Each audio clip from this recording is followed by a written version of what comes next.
Entendido el concepto de estimación puntual, vamos a entrar en lo que son los intervalos de confianza. Para ello vamos a definir algunos conceptos que nos sirven como entrada para la definición de intervalo de confianza y cómo se construye un intervalo de confianza.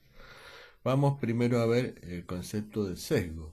Fíjense que nosotros, dentro de la recta de los valores que puede tomar x barra, un valor específico de ese sería un x barra sub 1, como tenemos definido, que es un punto dentro de la recta.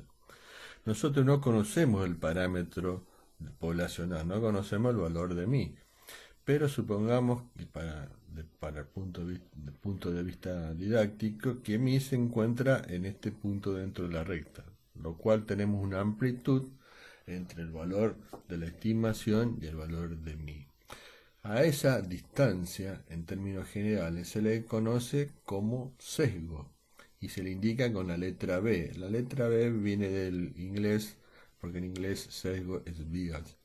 Por lo tanto, el valor de B es tomado en valor absoluto la distancia que tenemos entre el estimador Z sombrero con respecto a Z, que sería el parámetro. En el caso de este que estamos viendo, el estadígrafo X barra, esto sería el valor absoluto entre la diferencia entre el valor del estimador X barra menos mi. Eso se conoce, se entiende como sesgo. Nosotros lo que quisiéramos, y es deseable, es que el sesgo sea lo mínimo posible. Y no queremos unas estimaciones o un estimador que nos dé grandes sesgos. O sea, fíjense que anteriormente habíamos dicho que queríamos estimadores que sean insesgados, o sea, sin sesgo si tomamos el promedio de los X bar. Pero los valores del estimador menos los parámetros, a esa distancia le definimos como sesgo.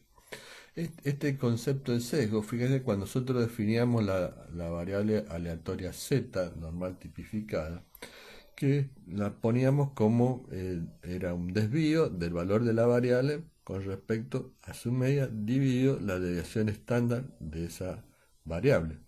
En este caso, la variable aleatoria, en vez de ser x, es z sombrero, que es el estimador, menos el parámetro que es z, tomado en valor absoluto, dividido el sigma de z sombrero.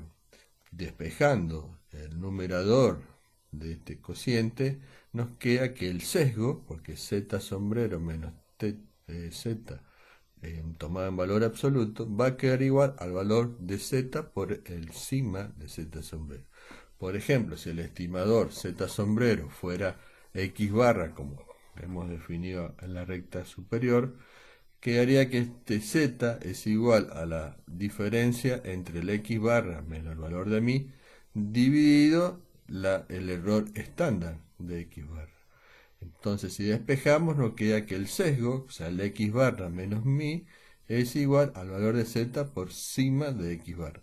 Observen lo siguiente, si nosotros quisiéramos un sesgo, reducir el sesgo, o sea, la distancia entre el estimador y mu, una cosa que podríamos hacer es disminuir el valor de sigma de x barra. ¿Y cómo hacemos eso? Si ustedes analizan la fórmula, ya lo vamos a ver con tamaños de muestras, que la forma de hacer eso es aumentando el tamaño de muestra. Mientras más información tengamos, menor efecto del muestreo. Acuérdense que por muestrear ya tenemos errores, por lo tanto va a haber mayor precisión en las estimaciones y por lo tanto el sigma de x barra tiende a disminuir.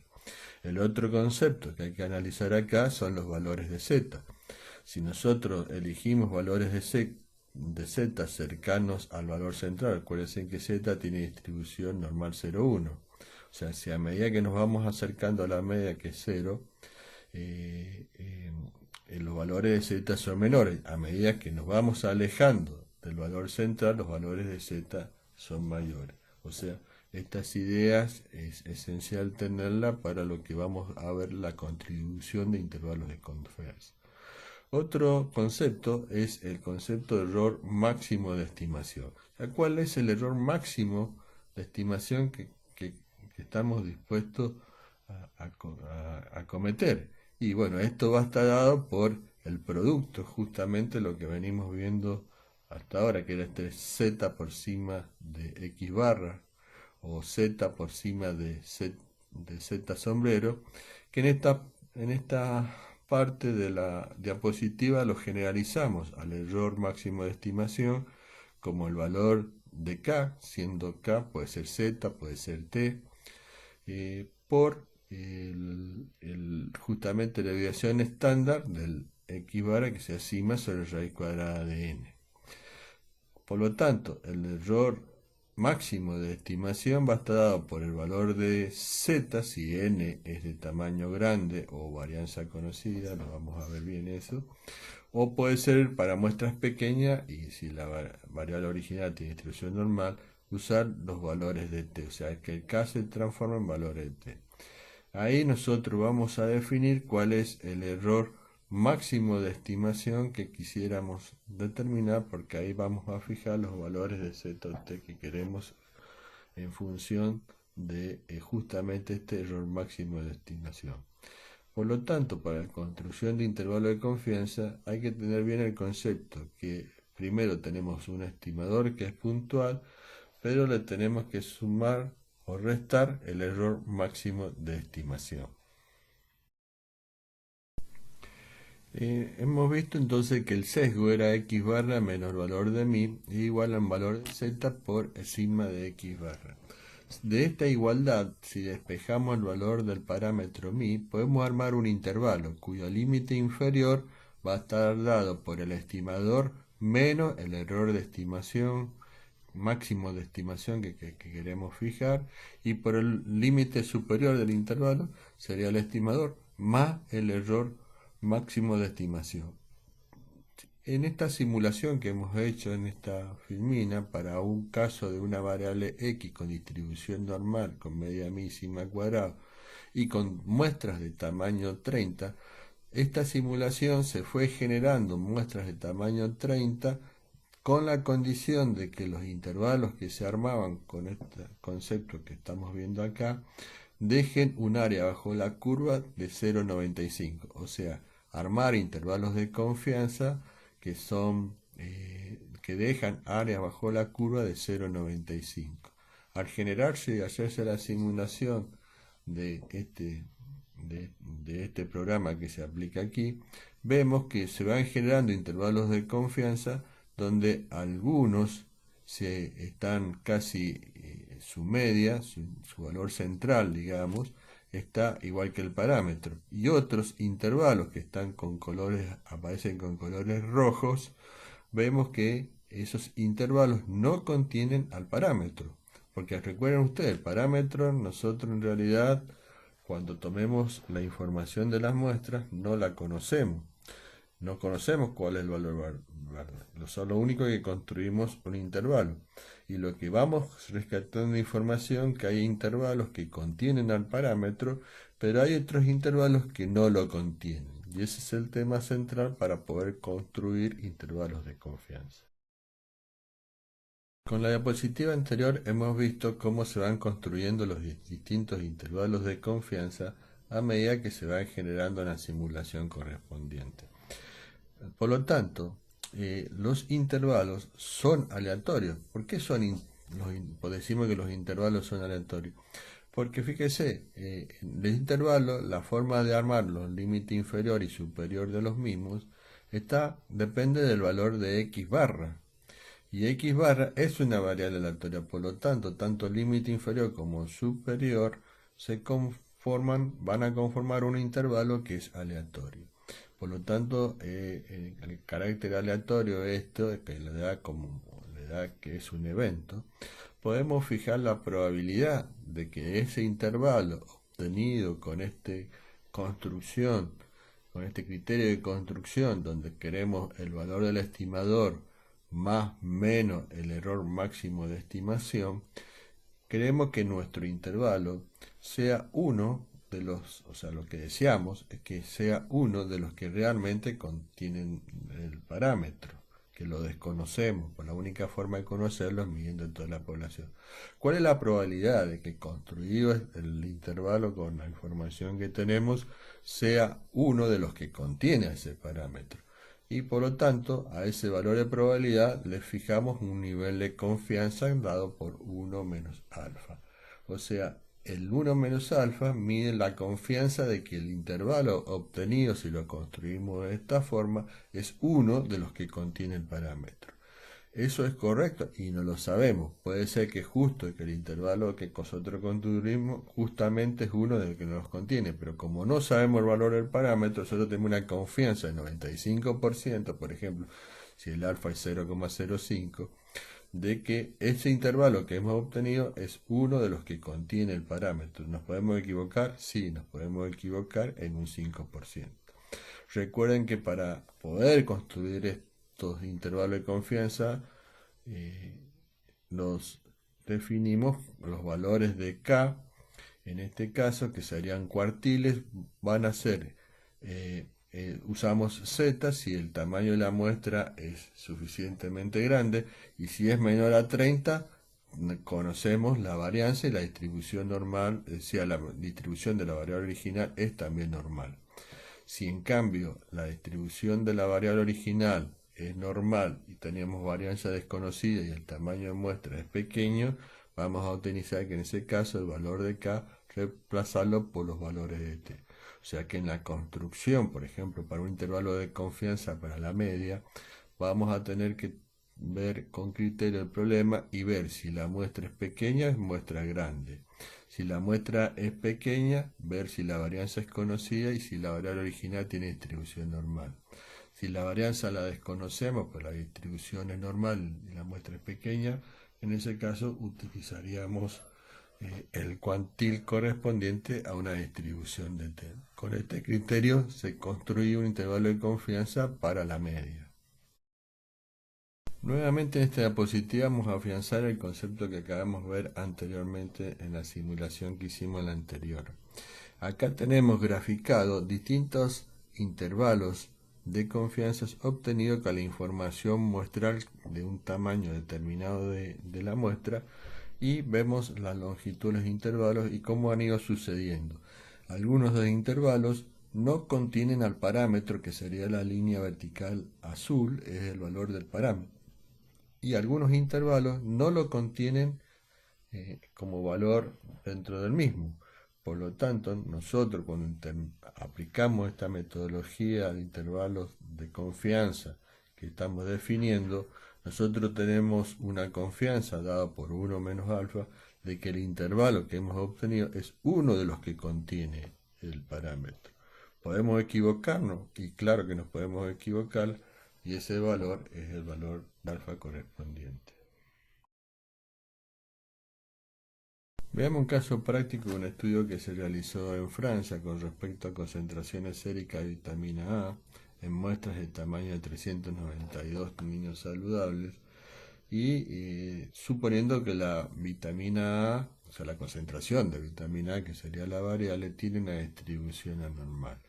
Y se fueron construyendo, por ejemplo, 100 intervalos de confianza con la información que se fueron obteniendo de cada una de las muestras de 392 niños. Lo que vemos es todos los intervalos de confianza que se fueron obteniendo.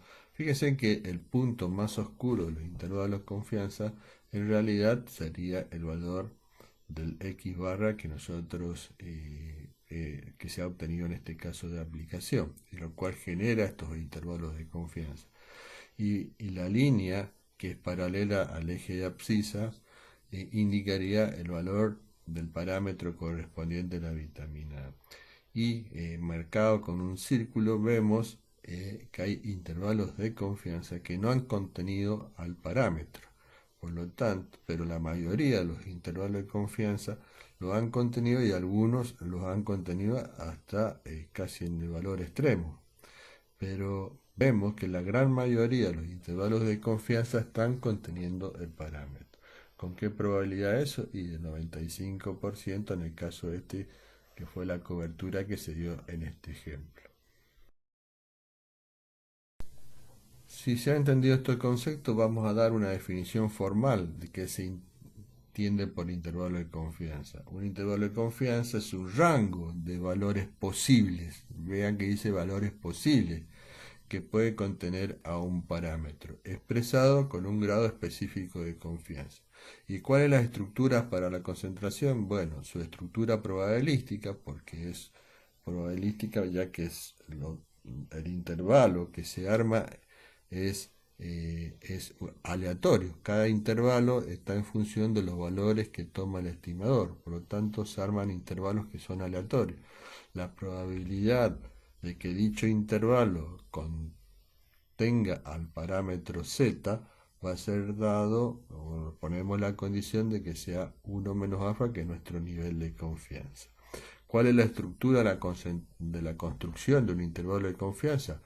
Siempre va a tener que el estimador se le resta o se le suma el error máximo de estimación. Siempre en la parte intermedia del intervalo que armamos va a estar el valor de parámetro. O sea, acá nunca hay estadígrafos en la parte, sino que son parámetros lo que deben ser en su construcción. Y en los extremos están los estimadores que se les suma o se les resta los valores del error máximo de estimación. El valor de K es en términos genéricos, porque puede ser que utilicemos Z o T, depende de las condiciones del problema que definimos. Y Z puede ser distintos estimadores. Lo que vamos a ver en cada caso cómo va cambiando los parámetros de acuerdo al problema que tenemos, y también lo que cambia es la deviación estándar del estimador Z sombrero, que vamos a tener que definir en cada caso cuál es el que le corresponde. Pero la estructura del armado para cualquier intervalo de confianza está dado por lo que está expresado aquí en esta diapositiva. Veamos, por ejemplo, si queremos ver cómo armar la estructura, si queremos armar un intervalo de confianza para una proporción. Entonces, habíamos visto primero que es una probabilidad, por lo tanto ponemos probabilidad y ponemos los paréntesis correspondientes, ya que la probabilidad es una función que se aplica a un evento. En este caso, el evento es el intervalo aleatorio. ¿Cuál es el parámetro con el cual queremos armar el intervalo de confianza? En este caso es la proporción que lo indicábamos con la letra griega pi. Por lo tanto, ese es el valor que va a ser en el centro. Y al límite inferior y al límite superior del intervalo de confianza va a estar armado por el valor del estimador, que en este caso es pi sombrero, menos valores de z. Acuérdense que siempre son muestras grandes, pero siempre tenemos valores de z, para un valor de z que agrupa la mitad del área de alfa sobre 2, que es el cuantip que hay que ir a buscar, y este alfa está definido por el nivel de confianza 1 menos alfa. Y luego la raíz cuadrada de pi sombrero por 1 menos pi sombrero partido por la cantidad de ensayos Bernoulli es lo que hemos definido nosotros cuando hemos estudiado en distribución de muestreo el error estándar de pi sombrero. Y lo mismo, el límite superior del intervalo de confianza va a estar dado por el estimador, que este es pi sombrero, más el error de máximo de estimación que queremos obtener, que es el producto del valor de z por la desviación estándar de pi sombrero. De esta forma, aplicando los conceptos que vimos recién, hemos armado una estructura probabilística de un intervalo de confianza si queremos armarlo para una proporción. Entendido todos estos conceptos, veamos cómo podemos obtener una metodología para poder llegar a los intervalos de confianza. Primero, por supuesto, hay que leer bien el problema, identificar y ver todo el enunciado simbólico o todo lo que tiene el problema como información para poder armar los intervalos. Nosotros, fíjese, está como segundo paso, fijar el nivel de confianza, porque en función del nivel de confianza que nosotros fijemos, va a determinar los valores de z o t que va a tener el intervalo de confianza. Si nosotros queremos tener una mayor confianza, el valor de alfa va a ser pequeño y por lo tanto va a dar un área bajo la curva mayor. Y al ser mayor el área bajo la curva, los valores de z o de t se alejan del valor central. Por lo tanto, los valores de z y t quedan fijados de acuerdo al segundo paso, que es fijar el nivel de confianza. El tercer paso es calcular la estimación, o sea, tenemos la información muestral, aplicamos el estimador y obtenemos una estimación puntual con esa información. Y a su vez, como conocemos las fórmulas correspondientes, determinamos su error estándar o error típico. Con esa información buscamos los cuantiles de z o t que van a ser en función del 1 menos a fijado en el segundo paso de esta metodología y formalizamos en términos de probabilidad, en términos probabilísticos, el intervalo que queremos obtener. Por lo tanto, aplicamos lo que hemos visto anteriormente, cuál va a ser el valor del límite inferior de confianza, el límite superior, la probabilidad de que este intervalo obtenido sea igual a un área bajo la curva de 1 menos alfa. Ahí definiremos, dado el problema que tengamos, si va el valor de K, que es un cuantil, tenemos que usar valor de Z o T, depende de las condiciones. Construimos el intervalo y por lo tanto obtenemos el límite inferior de confianza y el límite superior de confianza. Lo calculamos y obtenemos y expresamos el resultado como intervalo de confianza para un nivel de confianza determinado y colocamos el límite inferior de confianza y el límite superior de confianza. Y luego interpretamos los resultados. Y así hemos tenido una metodología que si seguimos paso a paso de este método, podemos obtener los intervalos de confianza, que es lo que queremos saber. Apliquemos esta metodología de obtener intervalos de confianza al caso que habíamos visto en estimación puntual de la longitud de una pieza donde se medía en milímetros la misma. Y teníamos un tamaño de muestra que era igual a 100, la cual es una muestra mayor que 30, una muestra grande, y que la distribución de X, que era la longitud del producto, viene de una distribución normal, tiene una distribución normal. Esos son los datos del problema que nos sirve para el análisis. Fijamos nuestro nivel de confianza. Para nuestro caso, nivel de confianza lo vamos a fijar en 0,95 o 95% si está expresado en por ciento. Tercero, calcular el valor de la estimación, que lo hicimos justamente, calculamos en el caso puntual que el X barra, la estimación puntual era 75,92 y el error estándar era de 0,05 milímetros. Luego tendríamos que buscar el cuantil correspondiente a Z o T. En este caso, por ser una muestra grande y aplicando el teorema del límite central, podemos directamente buscar los valores de Z para el caso de Z alfa sobre 2, que sería el Z que le corresponde, que acumula una probabilidad de 0,025. Y fíjese, como en realidad hay simetría en la distribución, ese valor de Z va a ser numéricamente el mismo que 1 menos alfa sobre 2, pero con el signo cambiado, que es lo único que tener que cuidar. Por lo tanto, podemos buscar esos valores de Z tanto en tabla o aplicamos con Excel la función correspondiente a buscar el valor de Z que deja un área bajo la curva de 0,025, la función de distribución. En el caso que usamos la tabla, tendríamos que buscar dentro de la tabla cuál es el valor de Z que está dejando un área bajo la curva de 0,025.